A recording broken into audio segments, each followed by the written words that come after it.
Hi,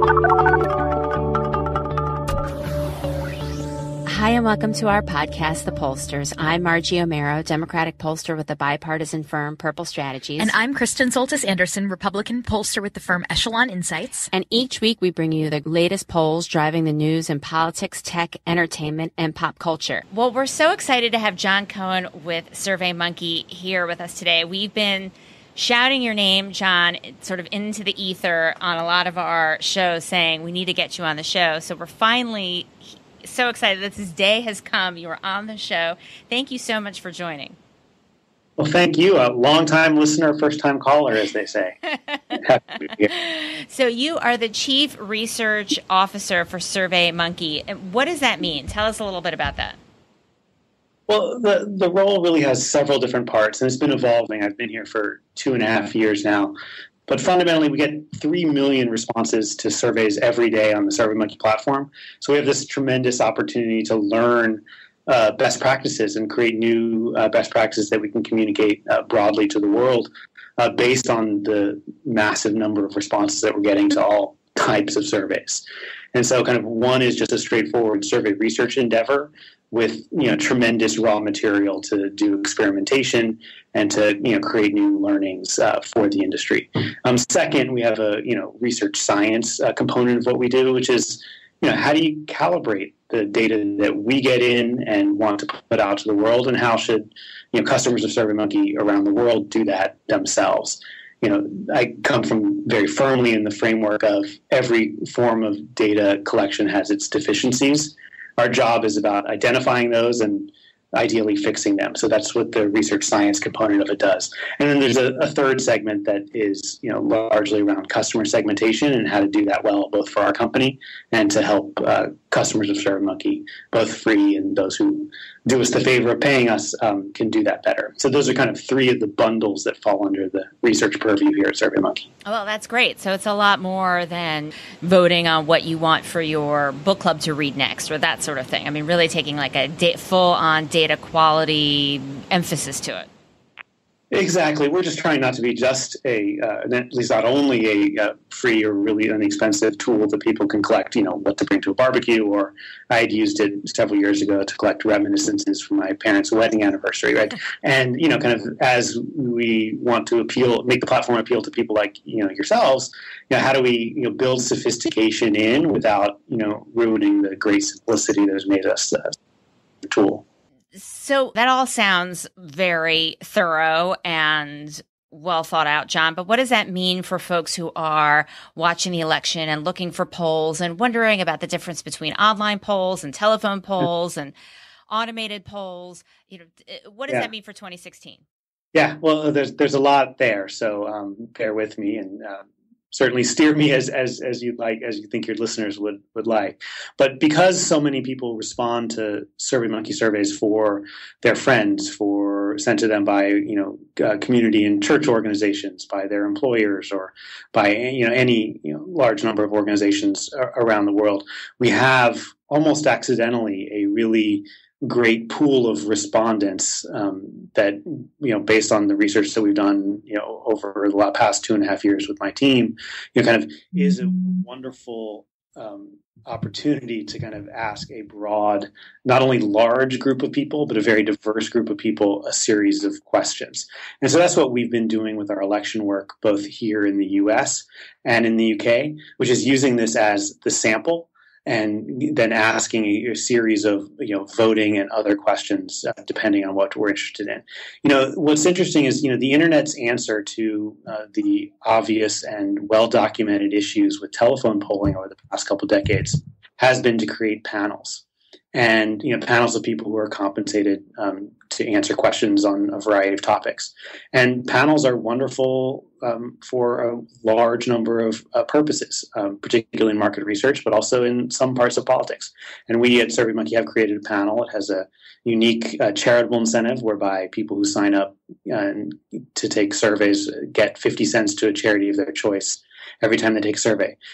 So panels are wonderful, but I also think they're rather limited. There was something wonderful, for the last few decades about the random cross-sectional survey that was, almost exclusively conducted on the telephone, although face-to-face and other modes exist as well. What we have, by virtue of so many people using SurveyMonkey for so many different purposes, we have effectively a cross-sectional view of the American electorate, and we are doing random sampling on top of many of those surveys that are conducted on our platform. Just for some context, 500,000 new surveys every month are created and distributed on the SurveyMonkey platform. Again, those aren't by me, or I do a few of those. Most of those are by people in colleges, people organizations, people just trying to collect what to bring to a dinner from their friends. And so 500,000 new surveys go out every month, plus all the ones that exist on the platform. And that's why we end up with 3 million responses a day. So we're doing random sampling on the top of that. And then we don't infer any demographics. We ask the questions that we need to do statistical weighting.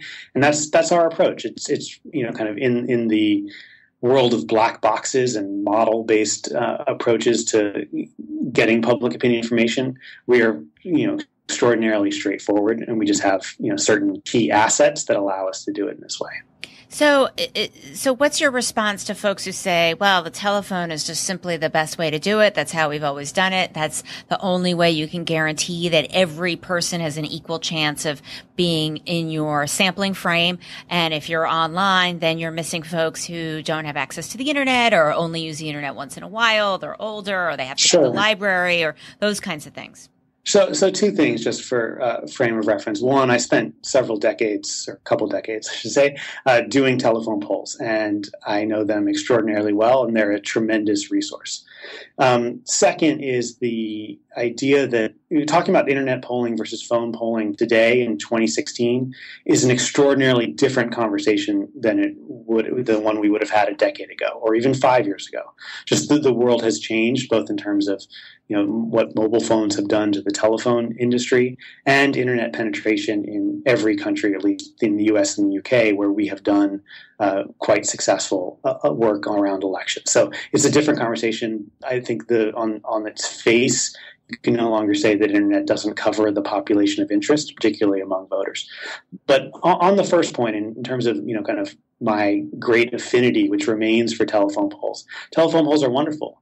The issue is that to do them well, given the public's move toward cutting cords to being mobile only, we have a situation where they're so prohibitively expensive for almost every use case that we used to put polls to in the political arena, that they've just, we essentially priced out most analysts and most organizations' ability to pay for them. So they can work quite well, but they become a luxury item. And my base view is that public opinion is too important to not only understanding elections, but to lots of other endeavors that we simply can't afford to not do it well. And phone polls are not universally available enough to provide that need. Well, what you call a luxury item or cost prohibitive, I might call quality strategic consulting, John. That's very important. and absolutely very important. It's just there's so many use cases and there's so much demand that high quality telephone polls simply can't keep up. And that's not, to disparage them in the slightest. There's a huge role for what they can play. And after all, the census is not done on a telephone poll, but that's a high quality $20 billion poll, of sorts. And so I think that we are in an era where the phrase that kind of swept through the APOR community over the past 5 years has been fit for purpose. Right? We used to have one way that we could approach a variety of research topics, and now we have a multitude of ways. And telephone surveys serve a slice of that market, but more and more we need to look to online surveys to fill more of that, a bigger slice of the pie, if you will. And the question is, how do you do online surveys well? And that's the big issue here. For too long, people have said, well, look at this chart showing the decline of telephone response rates. Therefore, online is better. And that simply wasn't the case when the argument was made. Whatever the method or whatever the approach that you take to solving a research question has to stand on its own. The merits have to be clear. It's not just because there are, well-known and currently fixable, although at great expense, issues with telephone polls, doesn't mean that anything goes. Right. So whatever, and also, we've had a lot of guests on the show who've argued that actually lower response rates in telephone surveys doesn't actually account for error in telephone polls. That actually, there's a massive drop in response rates, but telephone polls still do a pretty decent job of predicting elections as well.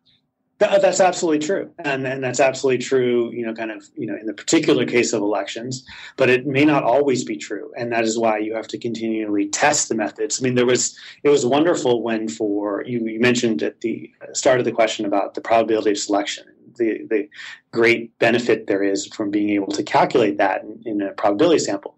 Well, that was wonderful for the 30 plus years where telephones, did offer that, where there was sufficient coverage and we knew, the number of telephones in a household, and we knew enough that we could actually calculate that. There are many who argue that we are past that point. And, while response rates are not everything, they are something. And we have to ultimately take a leap from a small number of people that we've interviewed on the phone or online or even in person to a larger population. And how we do that projection is essential. I think that we need a new theoretical understanding of kind of how quality public opinion is generated.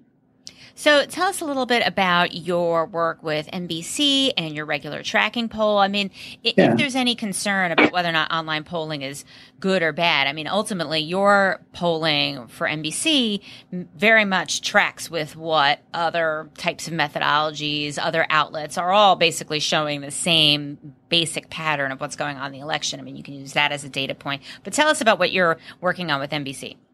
Sure. So we have a relationship with NBC that's been going on for, I think well over a year now. And what we do is do regular political and other policy-oriented surveys with them. The weekly tracking poll is one that we launched, at the beginning of 2016, I believe, and will carry through the election and beyond. And that is to deliver a weekly snapshot of what's going on, the ups and downs politically, but also because we are interviewing around 10,000 or more voters every week, there's the ability to really dive in and dig into subgroups that you're fundamentally limited. You can't access when you're doing polls of a couple hundred or 1,000. And so what do you see as some of the big trends in your polling in terms of not just that Clinton is more up than down, but not by a massive margin. What else besides that underlying pattern are you finding in your polls? Well, one of the interesting things that emerged last week, and I should say emerged is, we focused on it anew last week, was just the role that, the issues that people are paying attention to play out in terms of the voter preferences. We spent so much time talking about the certainly in advance of the conventions around party unity and, how that's, played out over the course of the primaries as they were up and down and then ultimately concluded.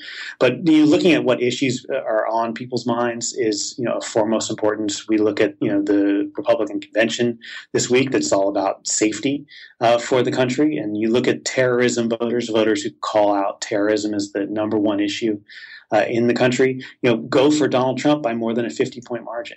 Whereas you look at foreign policies, take a slightly different angle on what may be a broader national security range of concerns. You look at foreign policy, and the former Secretary of State, Hillary Clinton, has a small advantage there. So you take framing issues from foreign policy, to terrorism, and then you look at the economy and healthcare and education, and a range of others that are that may bubble up between now and Election Day, and really dig in on those. And when you can do that with many thousands of cases every week, it starts to be a clearer picture. So tell us what's next. I mean, so you have all this data and you have a new cool tool. Can you tell us a little bit about it? Yeah, I'm excited. I'm really excited to talk about it. It's something I've been kind of thinking about for a really long time. And in the context of SurveyMonkey, which is a platform where people can do easy to now increasingly advanced surveys of whatever they want. What we've done here with SurveyMonkey election tracking is create a platform where pollsters can do things a lot more quickly and do more things. Two of the things that have bugged me for a long time when I was at ABC News and the Washington Post, and then briefly at the Pew Research Center, is most of the time is spent, an analyst's time is spent producing data from kind of sending it out for weighting to cross-tabbing to doing the analysis. And when you do that on deadline, you're left with only the ability to do to skim through the top line numbers and then dig into a couple tried and true crosstabs and write a story. And that's limiting. And the second limiting thing is around the number of cases you have to work with. I think when you take a poll of 1,000 people and you cut it by men and women, and then you cut it again by age, and then you do it by education, you end up with making extremely large statements, or ideally on very few cases. And so what we've done with election tracking is take the more than 10,000 people we're interviewing every week. We've already interviewed more than 500,000 since we started this last year, and plan on interviewing more than 2 million over the course of the whole campaign. And what we've done with this platform is turn it over to people at trade associations and some of the top pollsters in the country, to give them a platform to slice and dice. So effectively what it does is it's an online tool that consolidates our data. The default view is a weekly roll-up of the 10,000 or so cases that have a straightforward clickable banner that you can go through and look at the crosstabs. So there's no reading the top line, flipping through the digital equivalent of the 3-ring binder with the banners. You see it all on the screen, and then you crosstab it. You can filter it at the state level, and the whole thing is weighted nationally. But when you click on California, for instance, it will actually apply California weights to that subset of data, and you will get that state level view, and that'll be true for all 50 states. And you can also pull back and ingest more data into a current view. So for instance, we do get enough data every week that California sample weighted by California, as the platform will give you access to that state. But we won't have enough interviews in Wyoming in a given week, so you can go back and pull in a month's worth of data at the click of the button, and weight those by Wyoming and get a clear view of what's happening there. So this is with your NBC weekly tracking. What data are you using for this? So we're using some of those data, but also more that we're collecting. So we're collecting a bunch of data that we're assembling in syndicated fashion, and then we're also providing customers the ability to customize questions on top of that. So there's no other platform that I know of that if you wanted to ask 5 questions about an email scandal, for instance, or a VP pick in Ohio, we allow that because we have enough cases over a certain period of time in every state. We're effectively allowing subscribers to the syndicated data access to asking customized questions in either nationally or in the 50 states. Wow. So this takes, I'm old enough to remember when you could call a couple different vendors and get your 2 or 3 questions added to a national telephone omnibus. And then if you paid extra, you get the data file so you could look at some of the subgroups yourself, right? This is kind of like that, but on steroids. That's right. Wow. Well, that's pretty exciting. And yeah. And so this is something that, is it just aimed at political professionals or folks who do public affairs type work, or is this for corporate brand work too? This is a combination of, my own career has wended back and forth between technology and polling and politics. And so this is kind of a culmination of, what I've been interested in, what I've wanted as an analyst all this time was to not stress over whether the crosstab was run right, but focus on the analysis and the hypotheses that I have. And so that's where we are. So in terms of, this is much more about kind of what we wanted to build, what made sense within the SurveyMonkey framework, more than kind of like, here's our target market. I think it enables a lot of work across a lot of different dimensions, and so I'm excited to share that. Unlike SurveyMonkey, which is aimed at the general population and has built on a freemium model. I mean, this is aimed at professionals. This is aimed at you, to kind of facilitate the high level strategic work that you can do, and just giving you a framework to make that a lot more efficient. I mean, this is really incredible. I mean, again, I mean, obviously it wasn't that long ago and still obviously is true now. I mean, just the programming of all this stuff is complicated. It's not as simple as you would think. We're not there yet in our abilities technically as a people to just be able to say, I want this run by women and have it just appear magically. It takes a lot of man hours just to integrate all the data, make sure all the different data sets are lined up properly and the programming. So you can easily do this yourself without being a programmer on the front end. You can just, be able to click and, run it yourself. I mean, this must have been an enormous amount of work.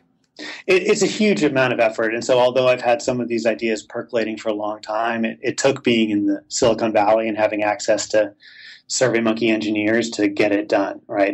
This is a huge task that kind of wasn't accomplishable other than here, because we have so many engineers working on the survey issues for the past 17 years. I mean, it's a 17-year-old company. It's only recently focused on what we can do given the scale and diversity of respondents to the platform. And this is a new iteration of it, but it took the engineering prowess that was here.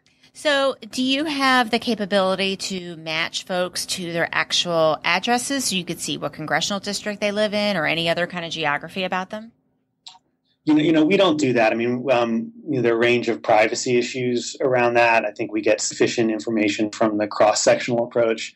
I will say there's some amount of matching, not at the individual level, but in terms of lookalike that we've worked with, Catalyst and others on that, produces some extraordinarily interesting results, some of which will be coming out in a few days or today. I don't know actually when they're going to publish that.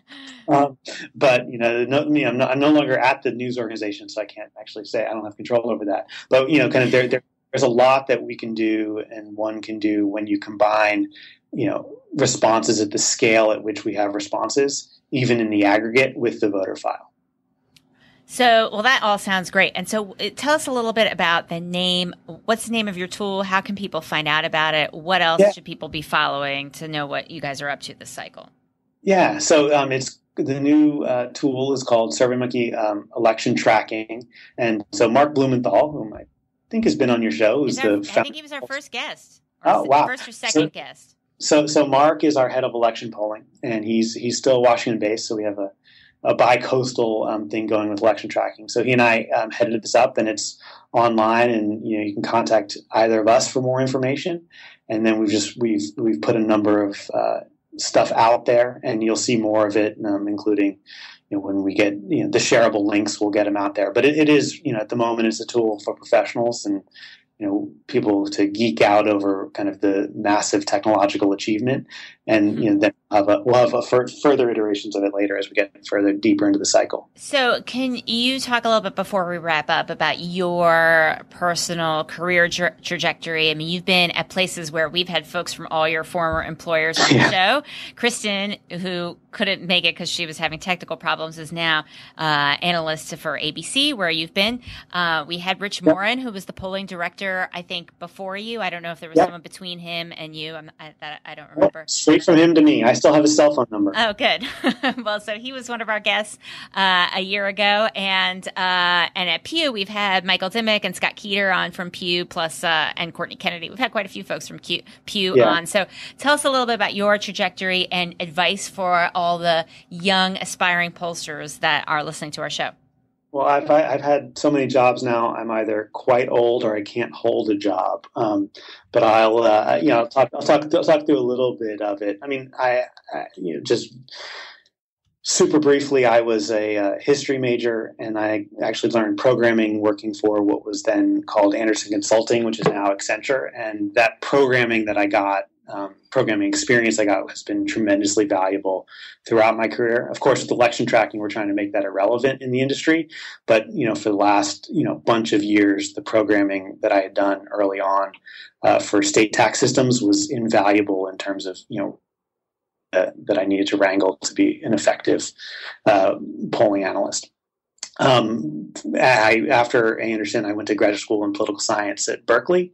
and kind of got the taste of doing surveys. And I'd always been very interested in political history, and studying surveys was part of that process.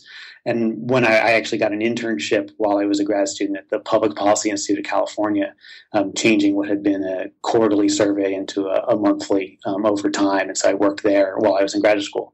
I did get the technology itch around one of the earlier .com booms, and kind of went to a technology company where I kind of boned up more there on technological skills.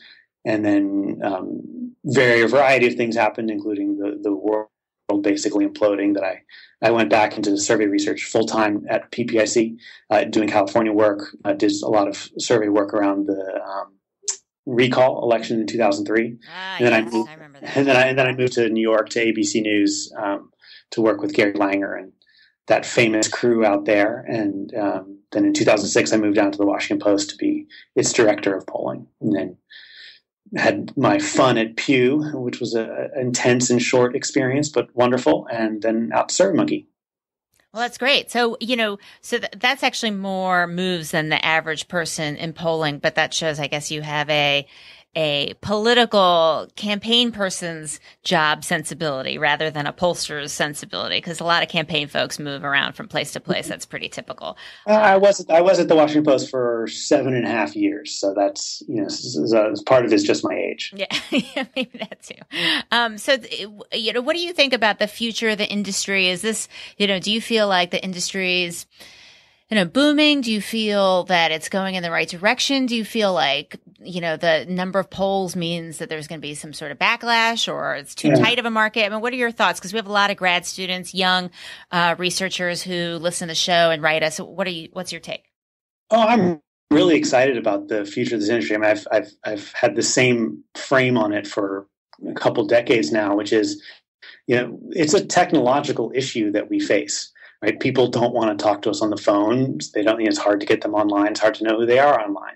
But technical challenges have technological solutions. I mean, I'm in the center. I'm working here in Palo Alto, in the center of people trying to change, the world and very complicated parts of our world. It's rather straightforward from a survey perspective if we can get a few things right.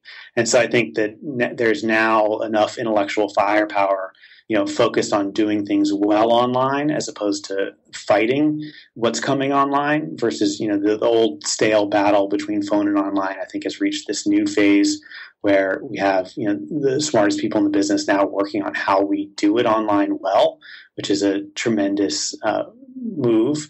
I do think that the other thing that excites me, beyond kind of that effort that's being made here at SurveyMonkey but lots of other places as well, is this getting it right is extremely important.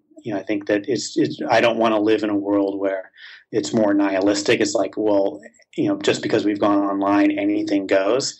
And I want to work with, all of my former colleagues, plus many more of my friends at APOR and elsewhere, on how do we reestablish some kind of industry-wide understanding of what makes a high-quality survey. And I think that's incredibly important. That's not something that I can declare or people smarter than I can declare. It's like that will come through consensus and the industry organizations that exist, and maybe some new arrangements. But we have to focus on that, and much is at stake to get it wrong. Great. So last thing, how can people find you on Twitter, which is where all smart dialogue ends up, of course? and its alternative. I am at JC Polls. Great. Okay. Well, thank you so much, Jon. And we really appreciate that we could finally get you on, and hopefully you can come back on again sometime before November. Anytime. Thank you so much. Take care.